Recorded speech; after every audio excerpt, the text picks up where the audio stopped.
que falar. E se ele for considerado na cidade e rejeitar? Bate o pó e vai embora para outra.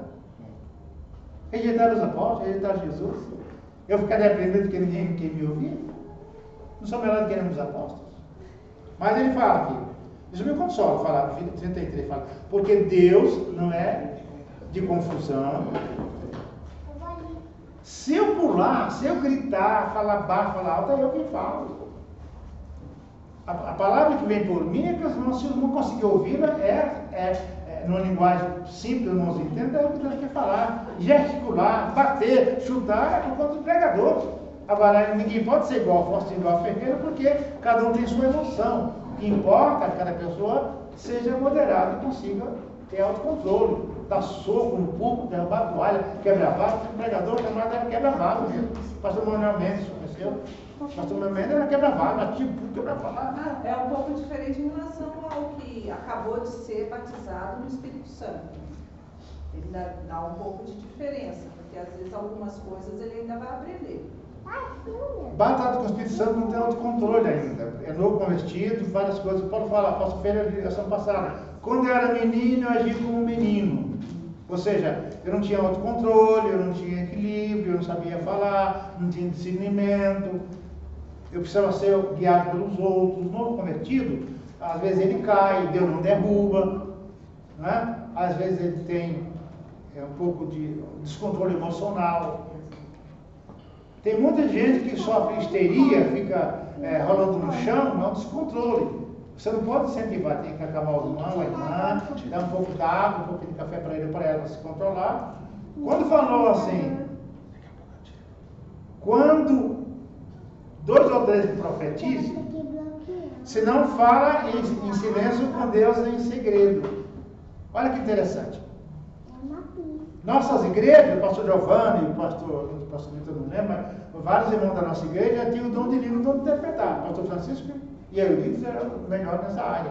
Ana Maria, Regina, a Delice, a Maria, irmã da Delice, a irmã Divina, a irmã Jadirina. Dom de língua e dom de interpretar. Demos um pouco com esse dom de língua e de interpretar. E várias vezes pregando, tinha uma inspiração. E dentro de mim vinha a palavra em línguas.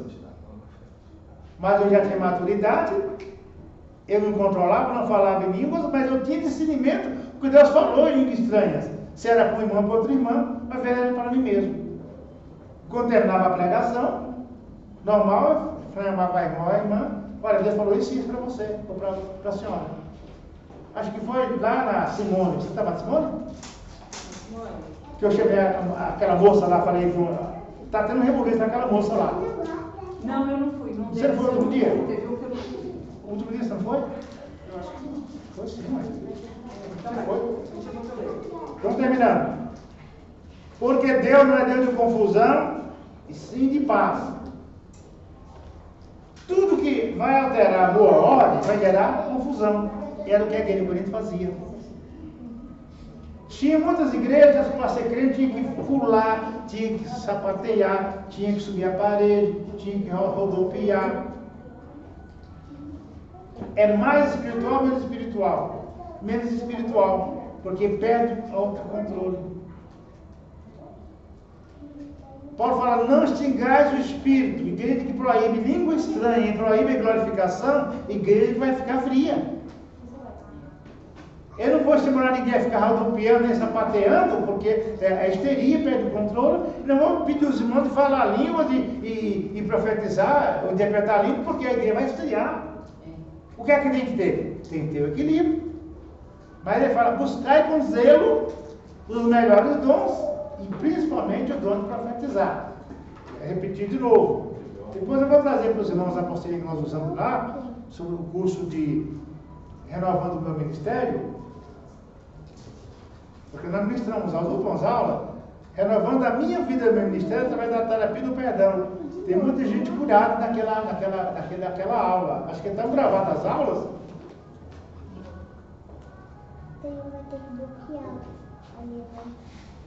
E ele diz que é assim em todas as igrejas dos santos. Quem não seguir essa norma está fazendo desordem, como a igreja de Corinto. Era a igreja mais perturbada que Paulo teve. de incesto, calúnia, desordem na ceia. A igreja de Éfeso foi fundada por Paulo. Lá tinha gente morta, gente fria e muita gente espiritualmente morta. Os mortos lá de Efésios eram o que fala em Coríntios 11, por causa disso, há muitos mortos e doentes na igreja de Coríntios. O que é doente? Espiritualmente indiferente para as coisas de Deus.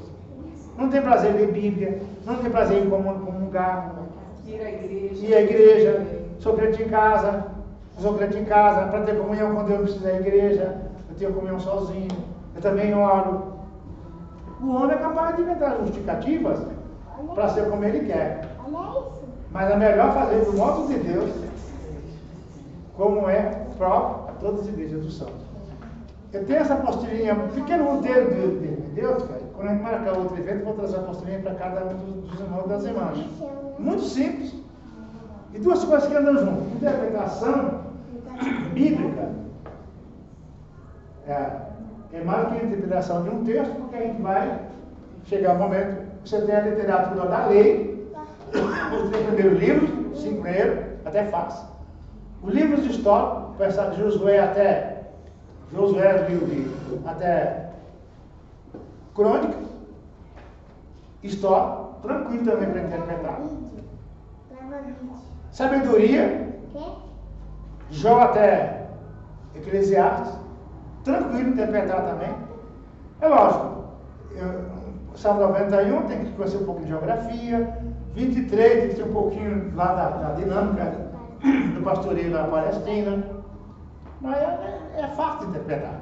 Agora, quando entra nos profetas, maiores ou menores, aí exige um pouquinho mais de dedicação para interpretar o texto. Nas parábolas, não é fácil pregar uma parábola, porque exige muito conhecimento da realidade ali. E eu vou pregar porque eu tenho mais facilidade para não correr e pregar uma coisa que eu não consigo entender. É vergonhoso não, porque ninguém sabe tudo.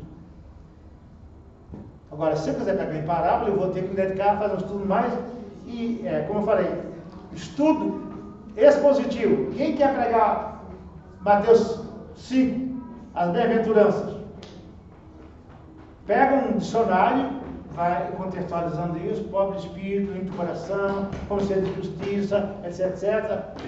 Aí você faz um sermão tranquilo, e eu tenho vocábulos para aumentar ou diminuir para colocar esse sermão expositivo de Mateus 5 ou sermão do monte. O Pai Nosso. O Pai Nosso, não dá para pregar o Pai Nosso no versículo. Um sermão chamado sermão textual, um sermão temático, no último versículo, não dá. Tem que fazer um estudo expositivo porque ninguém vai entender. Agora, é o texto mais conhecido no mundo inteiro. Mateus 6, 9 e João 3, 16. E João 17, 3. 3, 16, Conceito Mundial de Missões. 17, 3, Conceito Mundial de Vida Eterna. O Pai Nosso, Conceito Mundial sobre como se deve orar. E o Salmo 23, Conceito Mundial de Jesus como bom pastor. Os textos mais lidos no mundo inteiro. Só que, agora vem a lamentação. Eles são rezados porque são citados de cor, sem que a pessoa que o cite, até quando lê, ele não para refletir o que de fato Deus quer falar para ele no momento. Eu dei muito de estudo sobre o Pai Nosso, e quando eu voltar ao Pai Nosso, Deus vai falar coisas que eu não tinha entendido até então. Se o pai tiver 100 anos e o filho 80, vocês acham que se o pai tiver luz, dá para falar alguma coisa para o filho ainda? Dá ou não dá? O pai tem 100 e o filho 80 anos. O pai pode falar alguma coisa luz direta para o filho? Pode ou não pode? Então, estou quase nesse tempo. Eu estou com quase 60 anos de crente, 75 anos de idade, desde que eu me converti, leio o Pai Nosso. E muita gente lê o Pai Nosso, o que não está escrito. Porque a gente vai citando de cor, e eu cito de cor, eu decorei. Mas eu preciso parar e ver o que é que o papai quer falar com um velhinho de 75 anos. De novo. Sabe que tem coisa velha para falar? Tem ou não tem? Tem. Tem várias. Então eu fico encantado. Mas eu venha. estou com 80 e o senhor tem que falar para mim. Eu estou com 80 e o senhor tem que falar para mim. Eu não falo. Não, mas eu te falo, quando o Papai do Céu, o Papai do Céu. Quem tem 80 pode falar para quem tem 60. E eu tenho 80 e não posso falar para ele. Pode, não que pode. Fala, Marcelo. Ele é um pastor. Eu queria voltar só um pouquinho na questão do profeta, porque uns 3 anos antes da pandemia, o pastor Cecílio Bernardino, que foi até gravado, ele estava no congresso de missões, e no congresso, naquela noite ele teve como que um sonho, uma revelação, e ele ficou muito aflito com aquilo, e chegou para os irmãos e falou a respeito. Ele falou, olha, vai acontecer algo muito ruim, que a gente não vai poder sair de casa, tem um mal vindo. Então, aí ele falou principalmente para os jovens ali, falou, olha, muito cheio, né, o congresso, ele falou, vão sair hoje, saiam e fiquem dentro das suas casas, porque o senhor falou que é para ficar dentro de casa, esse mal que vem é para ficar dentro de casa. E ele achava assim que era uma coisa para outro dia, né? E falando isso, ele falou assim, olha, vocês peguem o óleo, unge as portas da nossa casa para que esse mal não nos atinja. E fiquem dentro de casa, porque vai ser necessário ficar dentro de casa para que não aconteça isso. Vocês lembram do tempo da Páscoa na Bíblia, que eu falei, então, eles não tinham que ficar dentro de casa? Vai ter que ficar dentro de casa. Passaram-se 3 anos, veio a pandemia. Quando veio a pandemia, eles levantaram essa gravação de novo, porque lembraram disso que ele havia falado, porque daí ele morreu. Aí puseram de novo a gravação. Nisso, de fato aconteceu, porque foi anunciado em todo mundo que tinha que ficar em casa, que seria uma forma de proteção. Agora, a questão de se ungir as portas com óleo. Aí, o que eu pensei? Quando aconteceu a morte dos primogênitos, o Senhor mandou fazer com o sangue, mas isso não ficou repetido. Sempre para o mal não entrar em casa, a gente não vai matar um cordeiro e passar o sangue nas portas, né? O Senhor lá também era o costume de se ungir o rei, você derramava o óleo sobre o rei, mas você não derramava o óleo em cima daquele que você queria que fosse rei. Você fazia segundo, o profeta fazia segundo o que Deus ordenava. Agora, e essa unção de portas, unção de objetos, unção da roupa da pessoa, o pastor Cecílio era uma pessoa muito de Deus. E ele mandou ungir as portas. Como eu disse, não é uma coisa que vai se repetir. Agora, em relação a isso e a tendência que há desses costumes de se ungir tudo, vamos dizer assim, como se aquilo fosse proteção. Foi tanto assim que chegou na época da pandemia, eu mesma pensava, eu falava, Senhor, mas se eu for ungir a porta e o Senhor nos guardar, eu vou dizer que foi o óleo que guardou, e o óleo não me guardou. Quem me guardou foi o Espírito Santo, que tem agido no meio de nós. Eu creio naquilo que foi dito em relação a passar o óleo, ou eu confio no Senhor que vai nos guardar? Primeira situação. Profecia não se repete no tempo e na história. Segunda situação. A unção é no interior. Nós estamos marcados, assinalados pelo sangue do Cordeiro. Nenhum certo chegará à tenda. Salmo 91. E a unção com óleo unge o obreiro para fazer uma investidura pública de autoridade no obreiro, na obreira, que é a unção com óleo no rei. E tem a unção com o Espírito Santo, quem faz é Deus, o profeta Jesus, batizando Jesus com o Espírito Santo, ou batizando o obreiro com o Espírito Santo, investidura de autoridade espiritual, ou ungir o doente com óleo. Não se unge doença, não se unge cavalo, não se unge feijão, não se unge panela, porta, não se unge nada. Então, ficar em casa foi por conta de Deus, mas foi por conta do pastor. Não importa com óleo. Demônio, o óleo vai impedir que o demônio entre na casa? E quem está lá fora foi pegar a farmácia? Vai ficar, o demônio vai entrar dentro porque ele estava dentro da casa? Entretanto, alguns momentos proféticos, alguém pode ter a profecia para aquele momento, é um mistério. Não se repete. Não se repete. Para aquele momento, pode ter a profecia para aquele momento. Não posso fazer doutrina e mandar ungir a porta com óleo, porque ele pensando que Deus mandou os israelitas que tinham a ombreira da porta, ele pensando. E profeticamente, Deus mostrava para ele que viu um mal para acontecer. Então, profeticamente, milagrosamente, para essa situação, ele pode ter tido um mandamento de Deus, só quando é doutrina. Jesus fez lodo com areia e colocou nos olhos do cego. Quem fez isso de novo? Quem fez? Porque não é doutrina.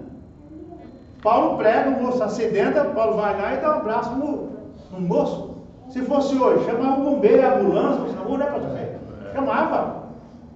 Pode ser que Deus desse a um de nós uma visão. Deixa eu orar por ele. Pode ser. Olha, é muito, muito interessante essa questão de poder, porque a guerra de Deus é amor, nos bons tempos de Deus é amor, como quando era vivo, e a gente conhece bastante que a Deus é amor nasceu na casa da minha cunhada, inclusive ele se converteu lá.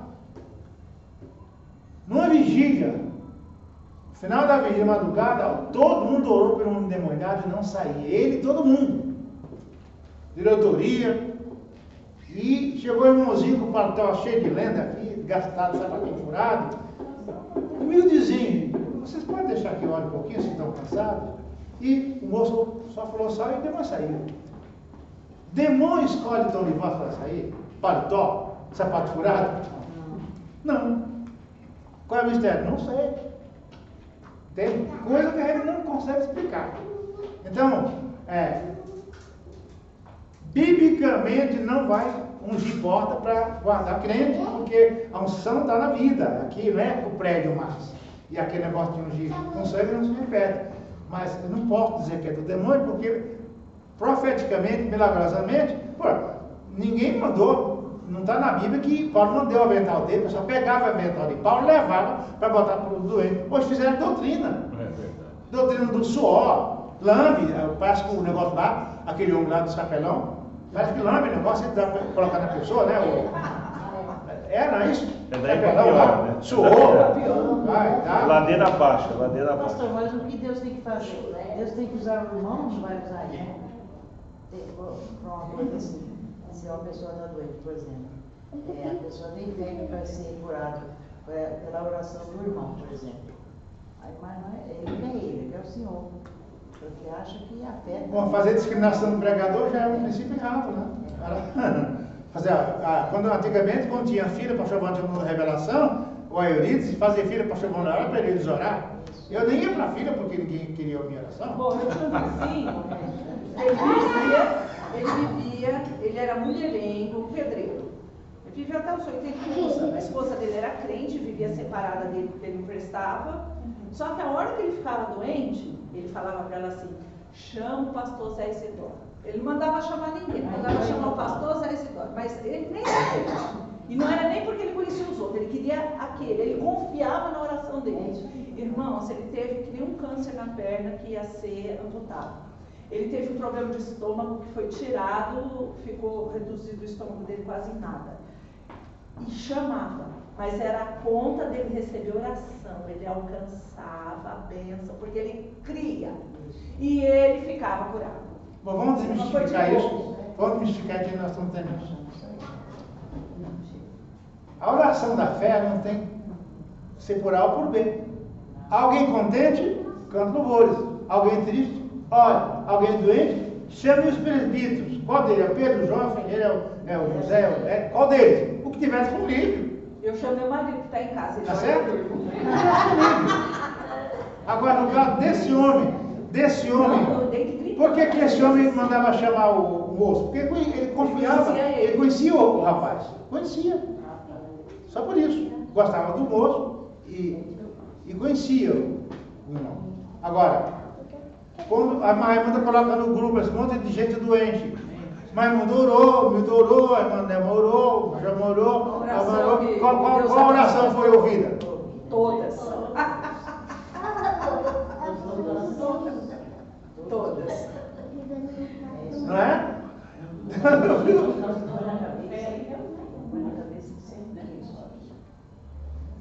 Agora, Deus usa cada um para o que usa na igreja e cada um tem um dom diferente. Paulo fala, o dom é dado de acordo com a medida da fé. Então, Deus, o pastor Vitor, que tem um dom na palavra e vai começar a pregar daqui para frente. Pregar amanhã ou domingo? O senhor quer pregar amanhã ou domingo? Domingo? Domingo, né? Tá bom. Então fica para domingo. Quando vai pregar domingo. Quiser usar esse bom. Ó, eu coloquei aquele tema, olha só uma sugestão. Aquele tema,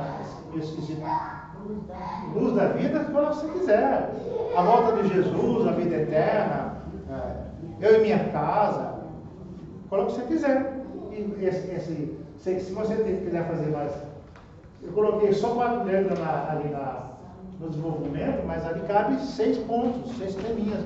Se eu colocar mais teminhas aqui, eu vou deixar 2, 3 linhas entre um e outro na minha agenda, e eu coloco. Isso aqui vai servir para a vida inteira. Eu só vou mudar aqui o conteúdo, eu vou ter introdução, o desenvolvimento vai ser o mesmo, como não vai ser a mesma, só mudar o conteúdo. As referências, O que é bom você ter? Inspiração, posso muito ler a Bíblia todos, vamos ler muito a Bíblia. Deus te dá um tema que você nem escreveu. Tudo que Deus falar de forma diferente, anote que ali Deus vai te usar para pregar. Porque o coração do crente é o forno da palavra preparada. O que foi bom para mim vai ser bom para os irmãos. Guarda, escreva, tem um caderninho, escreva. Você faz uns 10 ou 30 esboços assim e deixa na sua Bíblia. Hoje o pastor Giovanni vai pregar, e ele é pego de surpresa. Tem os bolsos e vai ver, e Deus vai levar para pregar o que Deus inspirar, levou para a igreja. Agora, se não tiver, aí eu vou fazendo conta, e agora? Eu vou lá, eu não acho, eu não lembro, tá? A maioria dos pregadores, eu tenho tantos temas, nunca vou conseguir pregar os temas que eu recebi.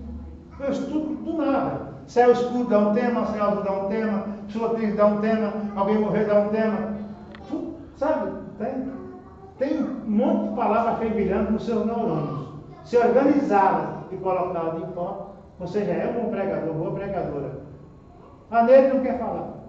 Se organizar, a Neide fala, não tem como. Quer fazer um bolo, você faz um bolo porque tem receita. O que é isso aqui? É uma receita. É isso mesmo.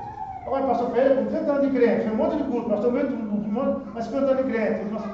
Tem palavra ou não tem palavra? Tem. Só organizar, pregar. As irmãs que fazem visita, que são da oração, elas fazem isso de uma forma muito consciente, porque quando vai fazer a visita, elas tiram uma palavra antes, avalia aquela palavra, avalia quem está indo visitar, avalia o hino que vai cantar, se vai contar algum testemunho. Então é praticamente a introdução, o desenvolvimento e a conclusão da visita, né? Já pensado. Então isso acontece de uma forma quase imperceptível, mas acontece. Né? Já vai preparando o que vai ser feito. Irmãos, Deus abençoe a todos os irmãos. O pastor Edmo Neide, que veio de Ferraz, está conosco nessa tarde. Esse pastor que é a prima Neide, que teve bem doentinha, sabe melhor, né, Neide? Vamos unir a Neide com óleo. Agora. E a Sônia também, que a Sônia teve doentinha no hospital. Amanhã estaremos aqui às 19 horas da manhã. Dia 29 eu vou ter um curso de escatologia aqui. Vai começar às 18 horas. Que dia? Sábado que vem. É o seminário ao vivo de escatologia. Já estou no segundo aula. Aqui? É aqui. A escatologia não apertei para o terceiro milênio. Eu fiz a